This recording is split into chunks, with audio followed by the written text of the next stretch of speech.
नमस्कार शेतकरी मित्रो, मी आलेला आहे आमच्या गावातले एक तरुण शेतकरी अर्जुन सूर्यवंशी यांच्या हळदीच्या प्लॉटमध्ये की या अगोदर आपण 10 ते 12 दिवसापूर्वी आलो होतो. हळदीचा कलर थोडासा पिवळा पडलेला होता.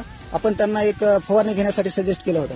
तर त्यांनी फवारणी केल्याच्या नंतर आज मला कॉल केला की भाऊ आपण या हळद पहा, कारण हळदीचा कलर पण खूप चेंज झाला आणि पानांची साईज पण खूप वाढलेली आहे. तर त्यांना आपण थोडक्यात विचारू. अर्जुन, मला सांग की आपला आतापर्यंत हळदीला काय काय वापरलेलं आहे? आतापर्यंत 2 ड्रिचिंग झालेली आहेत बरोबर. आणि एक फवारणी झाली. आणि रासायनिक खत वगैरे काय वापरलेलं आहे? रासायनिक खताचा एक पण दाणा नाही आता. ओके. तर शेतकरी पाहू शकता आपण, म्हणजे टोटल खर्च आपला किती झालेला असला आतापर्यंत सेंद्रिय औषधांचा? आतापर्यंत टोटल खर्च म्हणलं तरी 2-1 हजार रुपये झाला असेल. नाही काय बघा बघा शेतकरी पाहू शकता, फक्त 2,000 रुपये खर्च झालेला आहे. आणि हळदीची परिस्थिती पाहू शकता. पानांची साईज पहा तुम्ही, हे पहा पानांची साईज. ओके, धन्यवाद अर्जुन.